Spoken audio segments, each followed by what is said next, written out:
Thank you muno.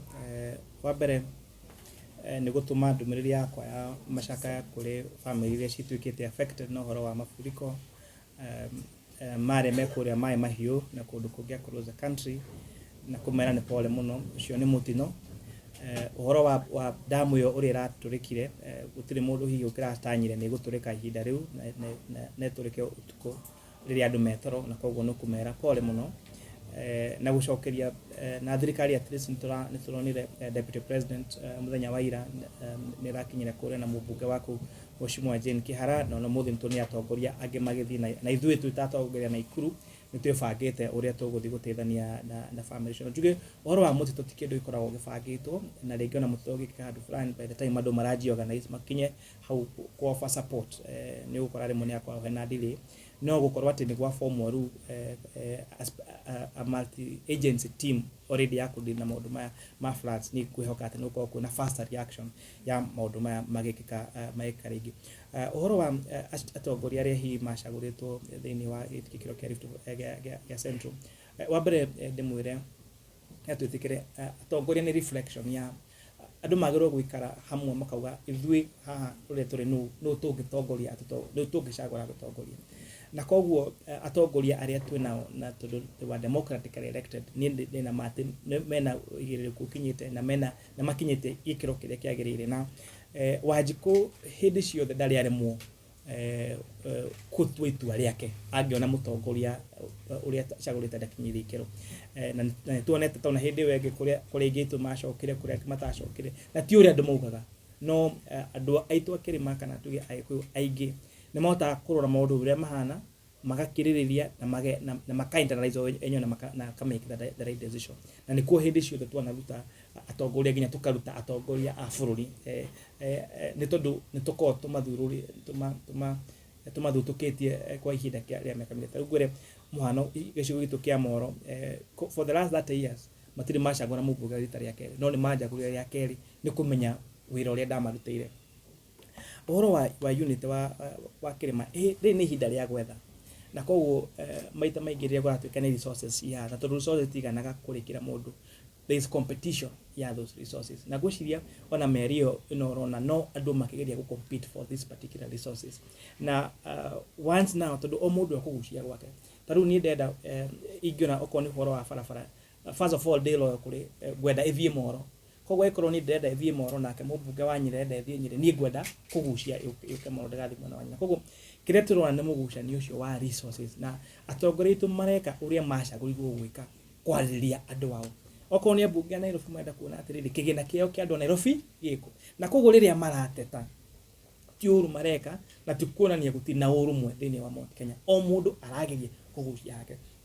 Ũngĩnjũria niĩ mathĩna marĩa ma ũhoro wa Nairobi ũrĩa kũrathiĩ na kũrĩa Kayole kana na kũrĩa kũrathiĩ na mbere Dagoretti, niĩ no njage kũmenya tondũ attention yakwa maingĩ mwena wake wa gĩcigo kĩrĩa njagũrĩtwo kũrepresent. No Mumbunge waku okĩraga o mũthenya agĩtanya kana gũcugurikĩra andũ arĩa mamũcagũrĩte. Koguo inegene rĩ tũrona nĩ rĩega, it's healthy, tondũ ĩronania nĩ compete resources, nĩ andũ aitũ magĩtia fair share ya their resources, na koguo gũkorwo atĩ nĩ maracindana for these resources ti kuga atĩ tũtirĩ united, nĩ o mũndũ akĩgeria kũ make sure atĩ o ũrĩa acagũrwo kũhakĩca andũ ake nĩ ageria kũma support kana nĩ eka wĩra ũrĩa we acagũrwo gwĩka nĩ andũ ake.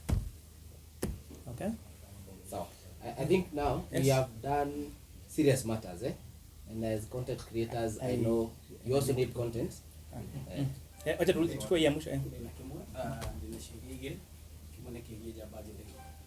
thĩinĩ wa Gĩkũyũ njamba njĩthĩ nĩirageria kwĩyokereria mũno na mena challenge wakora hena gap nene mũno to showcase their talent. Nĩmwe thirikari na njamba njĩthĩ mũna initiative ĩrĩkũ ya support the youth arĩa maraigua mena talent but matirĩ na ũhoti wa kũmĩshowcase.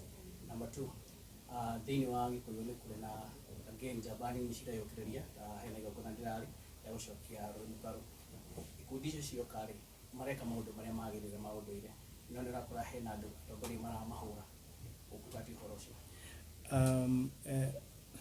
Ũhoro wa ũndũire ndamenya nĩ function ĩrĩkũ ũrarĩtie ti gũcokeria, no ũhoro wa talent ngwĩciria nĩ jukumu ya to thirikari nĩ individual atongoria, na makiria muno macigo maria tucaguritwo tatu ko ni mono omoka nitukoragwo twina talent search atukagia na a very good platform yao gukuria taranda ciao na aria matareta ru hindi wengi he kanda mwana kionge utawa Wanjiru warubaga uraina mugithi mwega muno na riria ndamuoni na akiyumiria ntwamugurire gita na riu ninyonaga akiheo gigs agathie akaina ninyonete nyimbo cia atugite cigitrend thini wa YouTube taru paintings icio urona hau iyo area ingi na nyingi cie muci ni andu mena kio mako kama kaja no otegucora ta muna to kuja tu no otegucora tacora undehe na of course ya ndehera githe ndigukimuriha na koguo ona mbeca icio ni akwota kuona mbeca cia guthonde kugura material cia guthondeka uria ungi na koguo bado no kuhimiza jamba citu njithiire cina kio to gweterera tu na weri kwina platform nyingi taru ninyonaga ringi mundu apostite kindu kana akaina kana eka particular kindu ukona andu ni mambia kumwetha na kumuria tondu uririkane you are competing na andu ingi nginya re established koguo niguo umakinyire no nginya ukorwo hena undu ureka we different na we unique na andu acio okay tukinya really speak on behalf of the makers of that decision but look, Kenya Broadcasting Corporation is being supported by your money. It is taxpayers' money that support KBC. So the question is, why are we channeling money to KBC, and at the same time, government is spending money on adverts to a private entity? So what that means is that I'm taking your money and go and give it to a commercial station which belongs to someone, okay, and take your other money and go and support KBC to air that content that I gave a commercial entity owned by an individual to support. Does it make sense? That's the whole wisdom. Can we support instead of using taxpayers' money to support KBC, can we give them business? In the same way we support Kenya Airways, for example.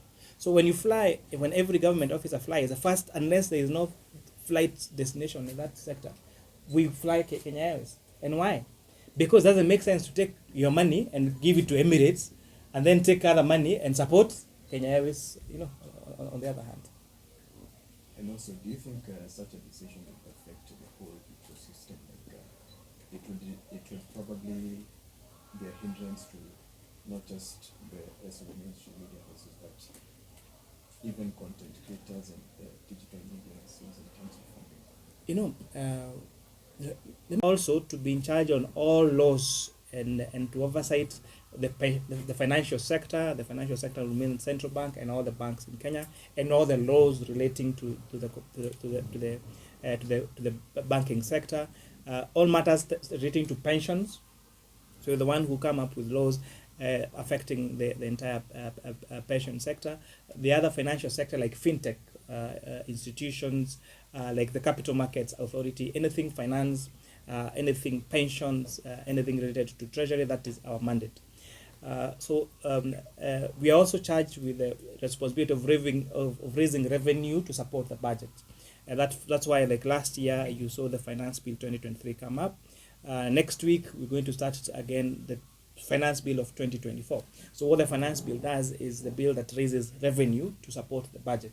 I think what most Kenyans think about is that they want roads, they want employment, they want people to be employed, they want hospitals to have medicine, but where does the money come from? So it is now the responsibility of a committee to raise that money, to raise those revenues, to make sure that we support the budget.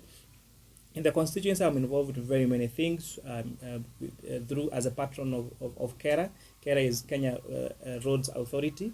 Like, for example, we made sure that almost 99% of our roads in Molo are good, are motorable. I've also done a lot in terms of education. I'm a product of public schools. Went to a public primary school, went to a public day mixed secondary school, and still managed to get an A. Went to a public university, Kenyatta University. That's why I did my bachelor's degree in finance. I studied my own for my CPA. I'm a CPA-K. I did my master's at Strasbourg Business School, and I'm now doing my PhD at the University of Nairobi. So as a product of public institutions, we've made sure that we want to give kids in public school the same chance to succeed as those in private schools. So we made sure that all our day secondary schools in Molo now have functional laboratories, which was not there before. We've renovated our schools. 90% of them, have even tiles, are in the classrooms. We've also started 2 institutions of higher learning. We have started a technical vocational college called Molo TVC, and KMTC. We also have a KMTC in Molo. And also in terms of making sure that services are closer to the people, we are commissioning the next 2 weeks a Huduma Center. Huduma Center is going to offer all government services, including passport applications, and have also an ICT hub. We want to make sure that those digital jobs are actually available and we take them to the people. So far, we are now commissioning 2 ICT hubs, and then soon we are going to have another 3 in every ward, so that every ward in our constituency now soon will have an ICT hub. One of the matters that has come to our committee that is of national importance is one, there are these buy now, pay later programs, where they tell you you pay this amount of money, you're given a phone, and then you pay monthly or daily rates, for that phone. And then you realize the moment you don't pay once, they lock your phone. And if you calculate how much you'll have paid for that phone, and you check the commercial price of that phone, you'll find that you've paid maybe 3 or 4 times the price of that phone. If you check, for example, about those bikes, you go, they lure you with a bike and tell you you'll be paying 400 shillings every day. But ukichelewa kulipa tu siku moja hivi, kwanza vile unamaliza kulipa, they come and take your bike. You have to pay, I think, 6,000 shillings for you now to get back your bike in arrears. And if you fail to pay, you lose both the bike and all the monies you had paid. And you check the other people, if it's a bank, for example, if I go and take a commercial bank loan, and buy a car, if I don't pay for a month, I don't get to lose the car. They give you a notice and they tell you what is happening, but that's not has been happening on this sector. And again, most importantly, all interest rates are regulated in the banks. Are regulated through the Central Bank Act. So that means that they cannot charge me 100% interest. But you who do not take that loan through a commercial bank, because you probably don't have a pay slip like I do, then they charge you at maybe 1,000%. So what you're doing is we are now listening to the members of the public. We ask that people that members of the public write and provide memorandum and write to us and tell us all those people that have been affected by that. Did you lose your bike after paying this amount of money? How much did you pay for your phone, and did you still lose it? So that at least we make sure we put these people to account, and we come up with a law that will protect now this we are calling the hustlers, those people that access these loans and they don't have access to commercial loans. In addition to that, we also have people that have lost money, or by these e-wallets, for example, whether it is M-Pesa, you had money there, and then all of a sudden you don't have it, and it is not you who sent the money. Those that have been subject to SIM frauds, for example. There are people who have lost money from their bank accounts. You just had your 50K in the bank account, and all of a sudden you go to access your money, and it's not there. And it's not a mistake of your own. So we are asking people to write to us, to send us emails, to send us letters, and tell us, have you lost money in this way, so that we put those institutions to task, because we cannot have people lose their hard-earned money like that. And what they're doing is taking advantage, because there has not been a proper oversight of that particular sector. So we're coming up with that inquiry, and please, I'm sharing this the document with you. Post it on your forum. Let people come out. Let them tell us how they're losing money, so that we can come up with a law and firm up, so that people do not have to lose their hard-earned money because of a mistake of their own. Because when you trust an e-wallet, and you have put your password, you did not lose your phone, didn't share your password with anyone, and then all of a sudden money comes from you, it's not your problem. It is that service provider that you should put to task. If you go and open a bank account, you have your card, your ATM card, you have not shared your PIN with anyone, you have not withdrawn money from the account. And if it's withdrawn from an ATM, there would be a CCTV footage that shows you actually withdrew money from that account. The location of if it's used to make a payment, the location where that payment was made can be known, and we can actually trace and find out why you actually there. So we're asking you to bring us give us this information so that we put these institutions to task and make sure that Kenyans don't have to lose their hand and money on that. I think that is it from my end. Unless now from you, we've done a great in supporting our education sector. Bursaries in the Molo are given equally to everyone. Like you apply, you get like this week we are finishing preparing checks for 14,000. 12,460 students. They are all going to get bursaries, and we don't ask whether you are poor or rich or whether you're employed or not. We give it to everyone, because by the time someone is taking their time to come and apply for that bursary, then they are actually need that money. And as a result, we have supported thousands of students that would have otherwise never had access to education. So last year we did. We got around 10,000 applications, so we have like 2,000 more applications this year. And people know, they call me KK in the constituency. Once you apply bursary KK, they know it's sure bet. And this has really supported a lot of students who would have otherwise not been supported. And I especially do this because I remember myself, I'm a product of bursary. During that time, it was Mheshimiwa Mukiri Macharia who was a member of parliament then when I was in high school and university. Okay, any question? Mheshimiwa, mimi najulikana kama CMT, admin for Nairobi Trending News and CMT Kenya. I was asking, right now we know that in Kenya there is a crisis of floods, and also the doctors are on strike even right now. And kuna hiyo budget yenye unazungumzia yenye unasimamia. So what's your take on that concerning the floods with the budget and also the doctors and nurses who are on strike? So thank you very much. First of all, there's what we call the contingency fund, and that's why what we saw the president convene a meeting, was it yesterday? And part of the deliberation of that meeting was to approve the withdrawal from the contingency fund to go into flood mitigation. So I think I can confidently say that money is now available. But also what we're asking the counties is, because counties also have a budget for disaster management. We see counties give cows, they give things to people. So I think this is the time now they also need to either they adjust their budget and use their contingency fund if not enough to address these particular matters. On the issue of a strike of doctors, I really first of all sympathize with them, because they play a very critical role. We agree they go to school for around 6 years. Yes. But what about all the other professions? Because once these doctors went on strike, you saw junior secondary school teachers also saying they want to be employed. The next thing is they want additional salaries. Teachers will also want their salaries increased. And look at someone like an ECD teacher. An ECD teacher who teaches a kid at 4 years, 5 years. Anakuata ni anamtoa, anamwosha, anafanya yote, analipwa pesa ngapi? And Mahiu, some of these ECD teachers are graduates. They have done a bachelor's degree in ECD. How much are they paid? Look at police officers. These are the people, when you are sleeping, they are out there guarding us, right? How much are those teachers paid? How much are those primary school teachers with this very detailed CBC program? How much are they paid?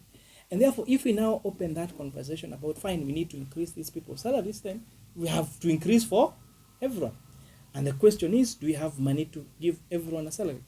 Of every 10 shillings we collect as our, in terms of taxes, as 6 shillings goes to the current expenditure. The current expenditure is paying salaries and all that.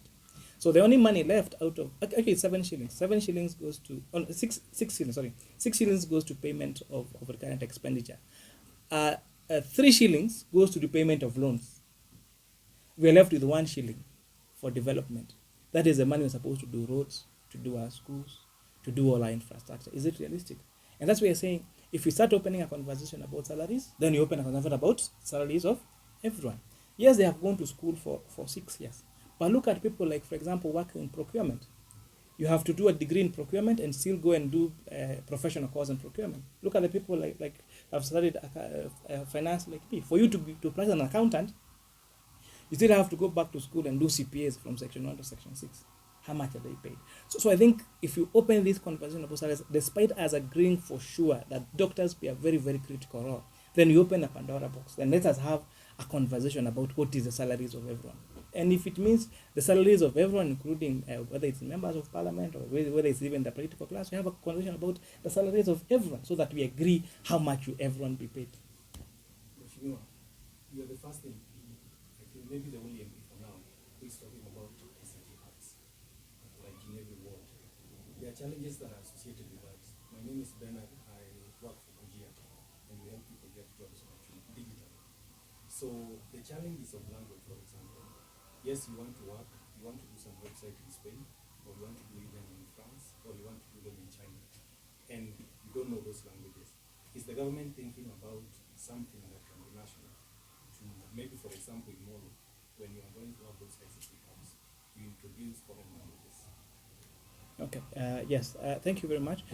Yes, in Molo we have Molo Technical Vocational College, and one of the things that we've recommended to the technical college is to introduce foreign languages, especially German. And also the fact that we're now talking about this, you, first of all, think about that young man in the village who does not know about what digital job is. Because the only phone they have is probably a kabambe, or if it's a smartphone, they are not able to buy bundles, they can't afford bundles on their phones. So if they go somewhere where they have unlimited access to internet and information, and they see, oh, I can do a job in China, but hold on, I don't speak Chinese. So that will inform the choice of the course that that person will do. So you realize that for me to do this digital job in Germany, I need to study German language. So where do I go and study that German language? Then realize this technical vocational college, or this college offers German language, or this online program offers, and I get one. But if they do not have that information, that is a disadvantage they have. So once we bridge this information gap, our young people are very enterprising. Once they know there is a job, and the only thing studying between them is German language, they will study that German language themselves, even online, and they're going to get that job. And would you be able to give bursary for those who want to study? Certainly. We kama tunapenda bursary ya driving. So bursary, for example, if I want to do German online, will your CDF be able to pay that? Yes, we would be able to do that. It's not something that has not come up, but something we are open to. That if it's a digital course, that it's an online program that we want to do, and as long as we are able to establish it is legit, then why not? Any other question? Not a question, Muhesh, but we are several of us here from online media and of Kenya online media, so we can do request after finish this. Okay. If we can do something together. No worries. You had a question? Another You question? forgot. Okay.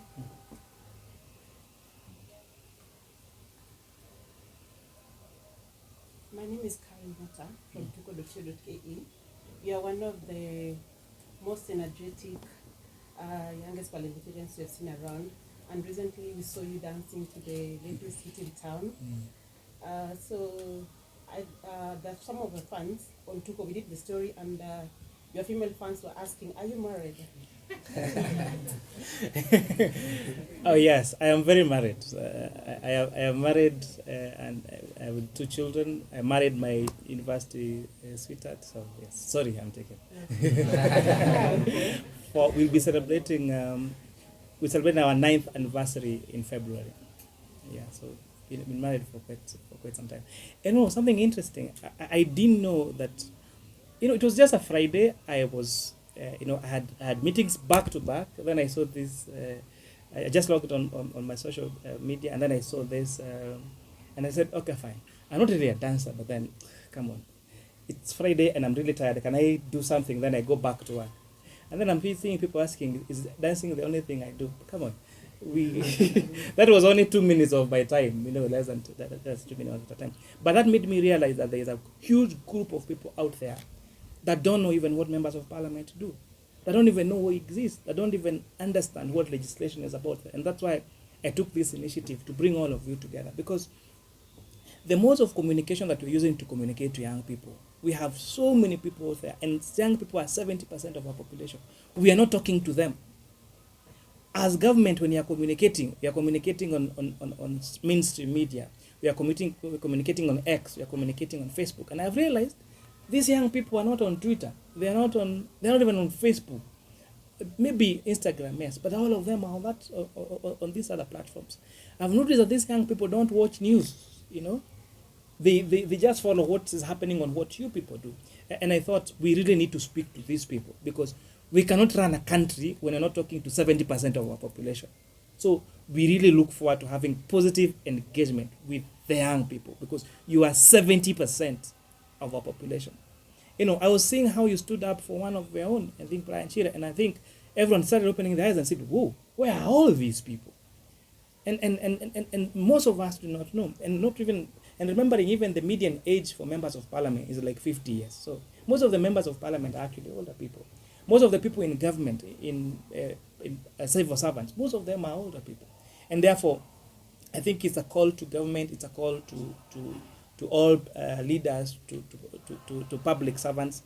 There is a population out there that we're not talking to. And if we don't find a way of talking to them in a language that they understand, we're going to lose them. Okay, there are rumors TikTok is going to be banned in Kenya. As a supporter of content creation, what are you going to do to ensure that that does not happen? You know, come on, we have all these people earning an income from TikTok.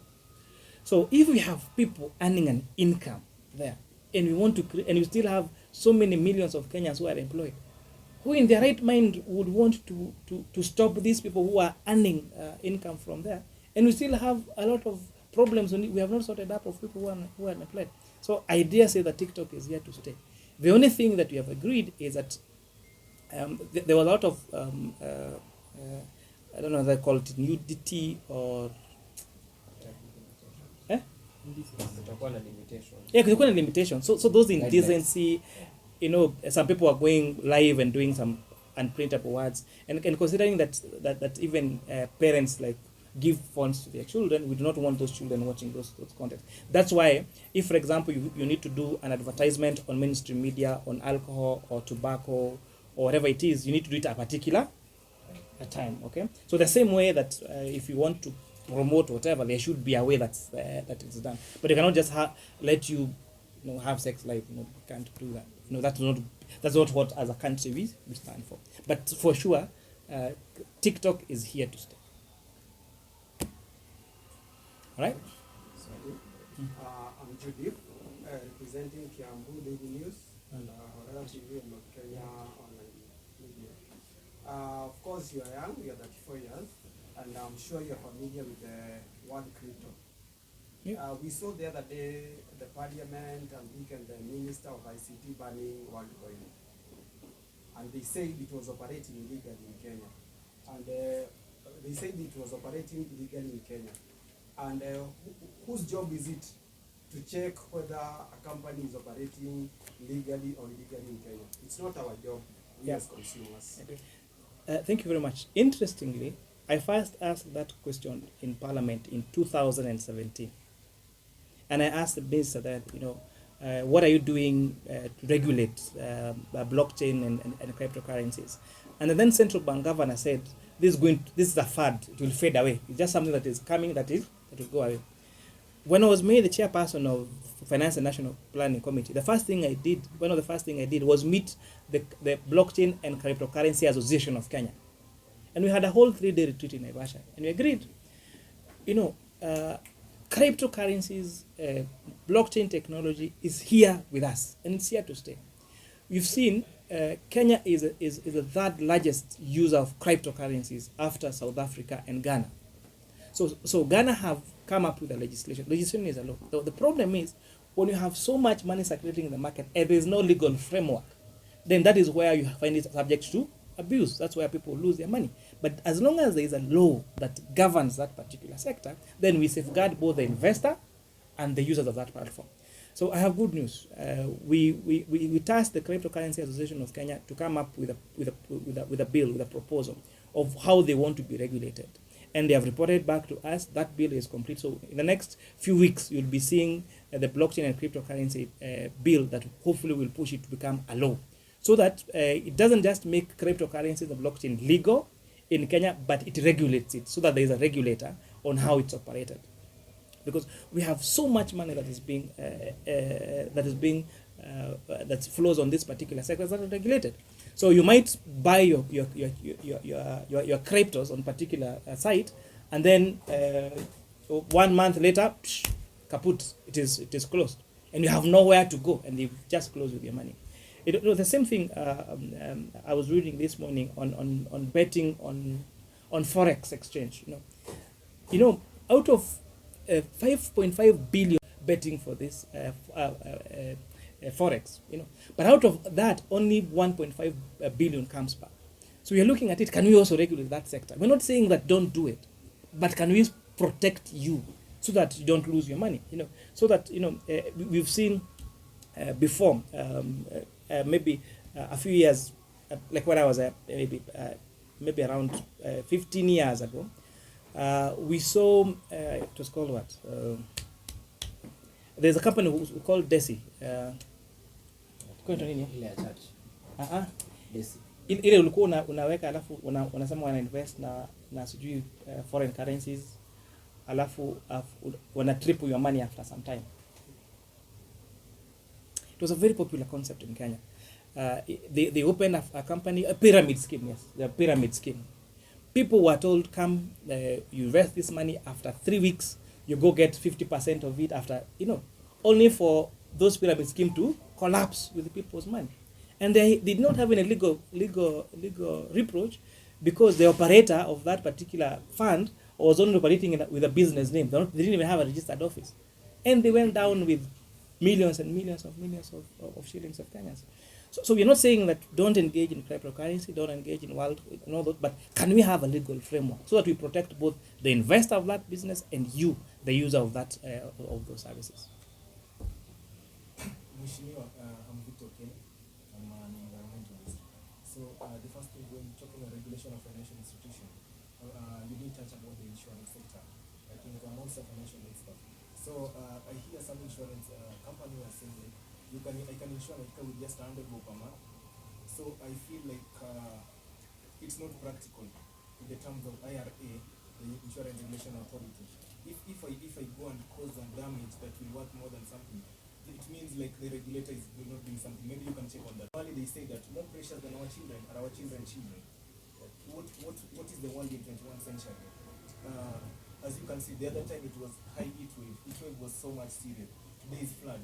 Even some of us there, you might hear on the news like 1 or 2 has gone somewhere with the God forbid.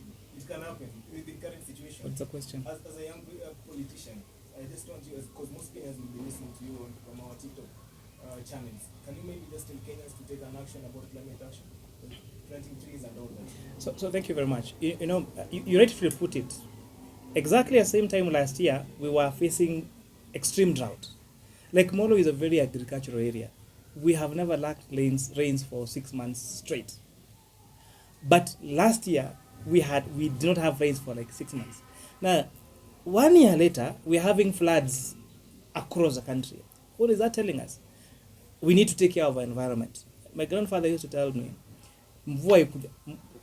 kunywangi mvua na kichwa, the way to consume rain is not to get rained on, is to plant. And so we're really encouraging people. Let us, on one side, it is a disaster. Can you look at the positive side? The few of us who have parcel of land somewhere, plant trees, plant a crop, plant fruit trees. Fruit trees will not just give you, will not just be for climate change or for protecting our environment, but it's also be a fruit. Also, can you be mindful of one of the bills that I've come up with that was approved last week is a real estate developers bill. So one of the challenges we have around is we don't have anybody who regulates the real estate sector. You just wake up, open a business name, go get NCA certification that you can build a building here, and you build it. But in the event of something happens, something goes wrong. For example, you realize you didn't fix the roofs properly, that's why they are leaking, or the reason why it's flooding is because you not do proper landscaping on it, or because you have not been maintaining the drainage system. You can't get the person who sold that premises to you or that property to you, because Especially some of these foreign investors, they come, they build, they sell quickly at a very low price, then they disappear. Only for us to realize after a few years that building was substandard, that building is falling. So one of the bills that I've introduced is that real estate developers regulation bill, that now we register all those people that are investing in that particular sector and regulate them, so that there are particular parameters to be met before that real estate program is approved, and especially and most importantly, even matters related to the environment and safety, of course. Lastly, okay, let me ask you. My name is Brian John. I work for Tuko. Yes. You're a family man, and we've seen both sides of TikTok. Let me say TikTok. On the other side, it has created jobs for young people. On the other side, it's said it's bringing it's a bad influence on these young people. I don't know if you have children, but would you allow your child, presumably, let's say somebody is in high school too, join the platform? Two, how would you ensure that the child is consuming the right content on the platform? Mm-hmm. Then lastly, being an opinion leader, you're a legislator, and TikTok people are saying that it has money. I don't know if you have like a concept of how people make money there. okay, good, very tough questions. Yes, first of all, I have children, and then should a high schooler join TikTok? Let me tell you, as a dad, at home we have what we call screen time policy. Screen time is we only allow our children to access screens, and screens is not phone, even their computer or the television, only at particular times. And because some of the cartoons, for example, I think someone pointed out, some of the cartoons in very popular channels have actually were saying a dad can be either, a marriage can be either a man or a woman and a woman, and that is a TV channel, on I don't want to mention the name. So that means that whether it is on TikTok or whichever platform, parents have a responsibility to check what are their kids watching. If you take one of the most serious platforms, if we use serious in quotes, is X, and X also has, I think, all manner of things, If you check Instagram, for example, I think they are called OnlyFans accounts or something. So irrespective, the regular browsers, if you just browse, you can just browse pornography on the computer. You just go Google and say whatever you want to watch, you can actually get it. So it's the responsibility of us parents to observe what and to limit the access and what they are watching. And there's no any other way, because even if they are not going to see that dirty content on TikTok, you just need to Google it, and it's gonna be there. They will see it on on all the platforms. So I think it's more of our, in as much as we regulate the content. That's why, for example, there's particular shows that are banned on TV. So there's particular content that cannot be shown on TV. There are some of those sites also are banned, by the ICT authority. But at the same time, if they really want to watch the porn, they will find a way of watching it. So it's us to regulate our children and to become proper parents and watch what our kids watching, because they can find that dirty content. Even movies, for example, Netflix has rated movies, whether it is extreme violence. Okay. And so that's why, for example, on Netflix, there are accounts for children and for those others. And even that account for children, because most of our TVs do not have necessarily a password, your kid will go when you're not there, and instead of logging into their kid's account, log into your account. And most likely you have not put a password. And now if they watch a movie on violence or has so much sexual content, they didn't watch it from TikTok. So it's upon us to be careful and to watch what our kids are watching.